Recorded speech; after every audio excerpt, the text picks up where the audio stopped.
सच्चो सतराम। कृपया इस चैनल को सब्सक्राइब करें और बेल आइकन को प्रेस करना ना भूलें। धन्यवाद। सच्चो सतराम। वो मिसाल है शहंशाह सतगुरु साईं सतराम दास साहब जन जो जॾहिं अंत समय में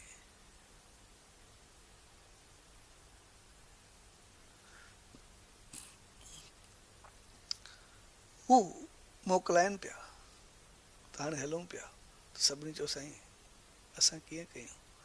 तॾहिं साईं जन चयो त कंवर आहे मुंहिंजो रूप तव्हां उनखे सम्झिजो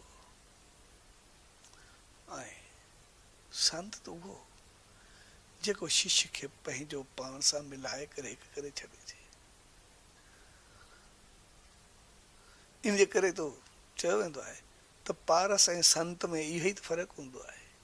पारस लोह सां लॻंदी आहे त लोह खे सोन करे छॾींदी आहे, पर संत कंहिंसां मिलंदो आहे त उनखे पाण जहिड़ो करे छॾींदो आहे, पंहिंजो रूप ॾेई छॾींदो आहे, यानी ईश्वर सां मिलाए करे हिकु करे छॾींदो आहे।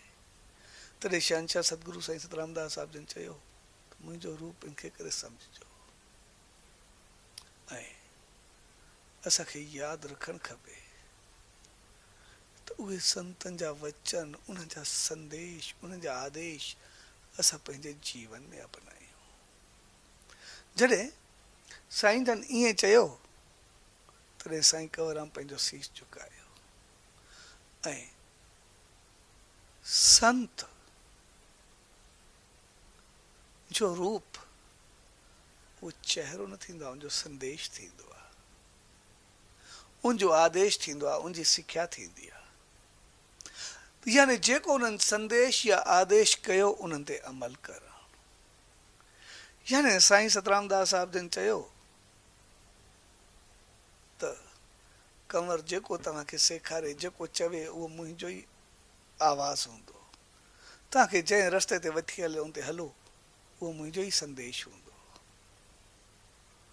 ऐं ईअं ई थियो। साईं कंवरराम हर मोड़ ते उन सचे साईं जे नाले खे, उनजी रहमत खे खणी करे अॻिते पियो वधियो ऐं अॻिते वधंदे हिकिड़े ॾींहुं भगत पई हली। भगत हलंदे भजन हलियो, रड़की वारा राम मुंहिंजा साईं सचा सतराम।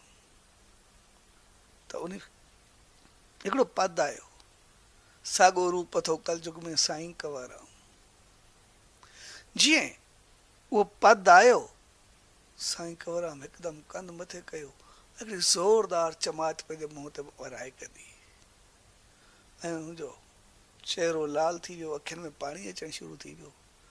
चए मुंहिंजी भेंट उन सचे साईं सां, मुंहिंजी भेंट उन सतगुरु सां, हू त मालिक आहे, हू त रहमत जो सागर आहे, मां त हिकिड़ो तिरवरो बि न, मां त सिर्फ़ु दास आहियां। तंहिंजे करे मूंखे उहो दासपणो क़बूल आहे, इन करे मूंखे त ॿियो कुझु खपे ई न। ऐं आख़िरी दम ताईं उहो दास थी रहियो। यानी ॿिन्ही मज़ा असांखे संदेश थो मिले।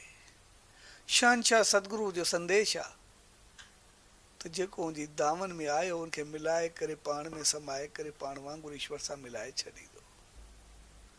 पर साईं कंवरराम सेखारियो उन मंज़िल ते पहुचंदो उहो जेको पंहिंजो पाण खे उनजो दास रखे, उनजी दामन में रखे, उनजी रहमत में रखे, दासपणो ई अॻिते वधाईंदो।